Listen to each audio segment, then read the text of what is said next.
Assalamualaikum warahmatullahi wabarakatuh. Selamat datang di pelajaran perbankan dasar kelas 10. Kali ini Ibu akan membahas bab 6. Bab 6 itu mengenai operasional bank.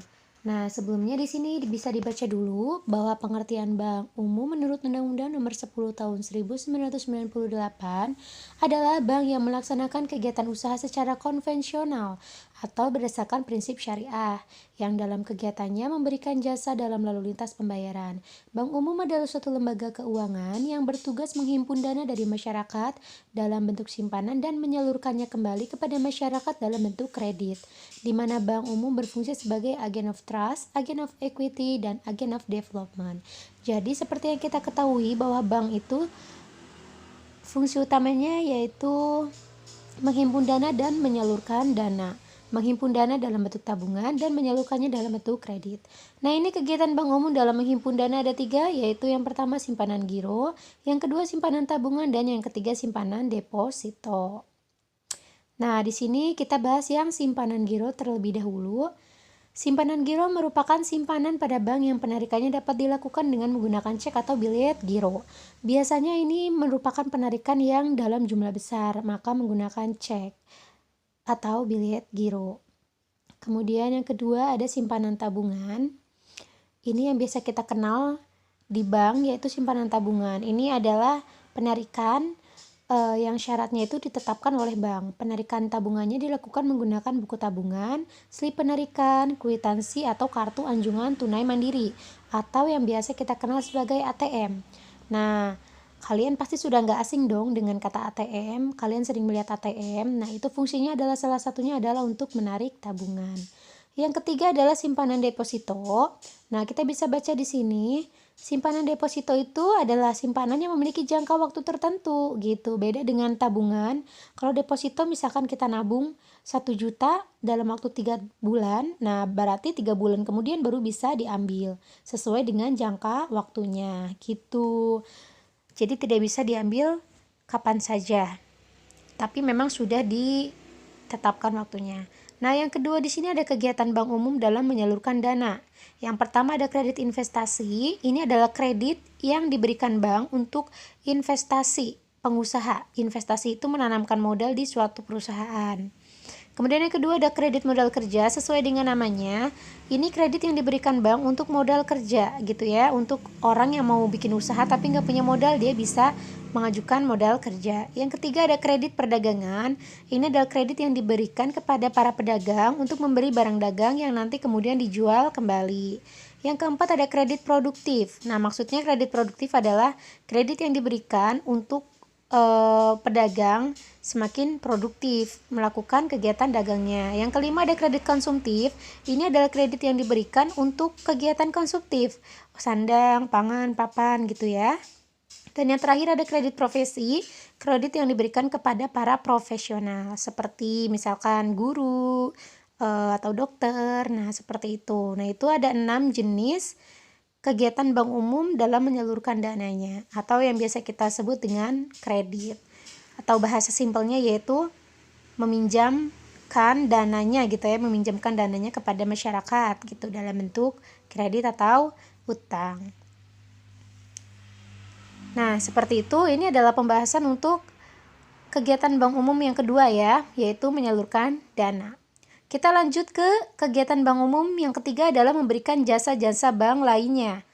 Nah, bisa kita lihat di sini ada 12 jasa yang akan diberikan oleh bank. Kita bahas satu persatu. Yang pertama di sini adalah kita bahas transfer dulu ya.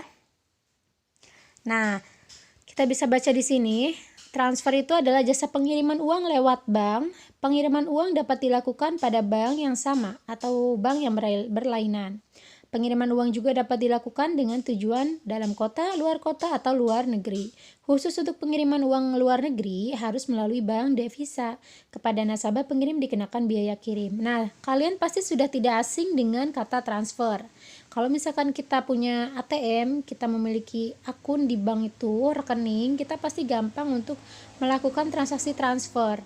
Zaman sekarang itu sudah canggih ya, jadi kita mau kirim uang nggak usah lewat pos gitu, tapi bisa transfer. Nah, yang kedua kita bahas clearing. Ini merupakan penagihan warkat. Warkat itu surat-surat berharga seperti cek atau bilet giro yang berasal dari dalam kota. Proses penagihan lewat clearing hanya memakan waktu 1 hari. Besarnya biaya penagihan tergantung dari bank yang bersangkutan. Ketiga ada inkaso. Inkaso merupakan penagihan warkat yang berasal dari luar kota atau luar negeri. Proses penagihan lewat inkaso tergantung dari jarak lokasi penagihan dan biasanya memakan waktu 1 minggu sampai 1 bulan. Berbeda dengan clearing ya. Kalau clearing tadi adalah penagihan di dalam kota, kalau inkaso antar luar kota atau luar negeri. Nah, untuk biayanya pun tergantung bank. Yang keempat ada safe deposit box. Ini dikenal dengan istilah Safe Locket. Jasa pelayanan ini memberikan layanan penyewaan box atau kotak pengaman tempat menyimpan surat-surat berharga atau barang-barang berharga milik nasabah. Gitu. Jadi kalau punya barang berharga bisa kita simpan di bank untuk lebih aman gitu ya. Nanti ada berangkasnya di bank seperti itu. Jadi aman. Kita lanjut yang kelima. Di sini ada kartu kredit. Nah, bank card atau lebih populer dengan sebutan kartu kredit atau juga uang plastik. Nah, kartu ini dapat dibelanjakan di berbagai tempat perbelanjaan atau tempat-tempat hiburan. Kartu ini juga dapat digunakan untuk mengambil uang tunai di ATM-ATM gitu ya. Jadi kita biasanya beli dulu, tapi nanti bayarnya belakangan. Ya, bahasa simpelnya itu kita ngutang gitu ya, tapi nanti kita rutin tiap bulan bayar dan dikenakan bunga dari bank yang bersangkutan gitu. Untuk beberapa kasus kartu kredit ini memudahkan nasabah ya. Jadi misalkan nasabah lagi nggak punya uang, dia bisa dulu pakai kartu kredit ini, beli sesuatu dengan kartu kredit, dibayarnya bisa bulan depan atau dicicil seperti itu. Nah, ini juga ada biaya iuran dan bunganya itu ditentukan berdasarkan bank yang bersangkutan. Yang keenam ada banknotes. Ini merupakan jasa penukaran valuta asing. Dalam jual beli banknotes, bank menggunakan kurs nilai tukar rupiah dengan mata uang asing. Kita lanjut yang ketujuh, ada bank garansi, bisa kita baca di sini. Ini adalah jaminan bank yang diberikan kepada nasabah dalam rangka membiayai suatu usaha. Nah, bisa dibaca ya. Jadi untuk melaksanakan kegiatannya dengan pihak lain, tentu sebelum jaminan bank dikeluarkan, bank terlebih dulu mempelajarinya. Selanjutnya ada bank draft, merupakan wesel yang dikeluarkan oleh bank kepada para nasabahnya. Wesel ini dapat diperjualbelikan apabila nasabah membutuhkannya. Kita lanjut lagi ke yang selanjutnya, ada letter of credit. Ini adalah surat yang diberikan kepada para eksportir dan importir yang digunakan untuk melakukan pembayaran atas transaksi ekspor impor yang mereka lakukan gitu ya. Jadi transaksi antara dalam dan luar negeri gitu. Kita lanjut yang selanjutnya, ada cek wisata. Ini merupakan cek perjalanan yang biasa digunakan oleh turis atau wisatawan gitu. Jadi kalau turis itu pasti punya cek wisata untuk nantinya dicairkan, bisa digunakan untuk belanja atau hotel atau hiburan dan lain sebagainya. Atau dijadikan sebagai kado, hadiah bisa juga gitu ya. Ini sekilas tentang cek wisata. Kita lanjut yang ke-11, ada menerima setoran. Jadi jasa bank lainnya adalah menerima setoran. Contohnya misalkan ada pembayaran pajak, telepon, air, listrik, atau bayar uang kuliah pun bisa lewat bank. Beberapa pembayaran bisa dilakukan di bank untuk memudahkan masyarakat. Nah, yang terakhir di sini ada melayani pembayaran.